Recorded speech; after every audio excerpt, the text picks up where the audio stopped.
नमस्कार शेतकरी बांधवांनो, मी आज आलो आहे कॉटनच्या प्लॉटमध्ये.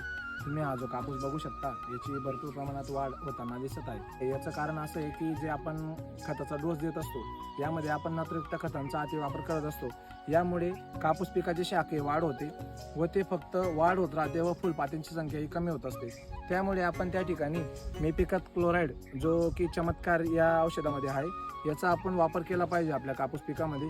याचं प्रमाण असं आहे 1.5 ते 2 ml प्रति लिटर, म्हणजेच आपला 15 लिटरचा पंप असतो तर त्या ठिकाणी आपण 15 ते 20 ml याचा वापर आपण करू शकतो. त्याचप्रमाणे आपल्याला खर्च कमी करायचा असेल तर त्या ठिकाणी आपण अशा प्रकारे कापसाचे जे झाड आहे त्याच्यावाले आपण वरचा जो शेंडा आहे आपण त्या ठिकाणी कट करू शकतो व आपल्या कापूस पिकाची हाईट जी आहे ती आपण त्या ठिकाणी थांबवू शकतो. यामुळे काय होणार आहे की जे आपल्या कापूस पीक आहे जे खालून अन्नद्रव्य मिळतं तर ते त्या ठिकाणी वरती शाखे वाढ न होता त्या ठिकाणी त्याची फुलपातींची संख्या वाढणार आहे व आपल्या जे आपले बोंड आहे हे बोंड भरण्याची शक्यताही वाढणार आहे. त्यामुळे आपण सर्व कापूस पिकाच्या वरचे शेंडे कट करून आपण या ठिकाणी कापूस पिकाची हाईट थांबवू शकतो. धन्यवाद.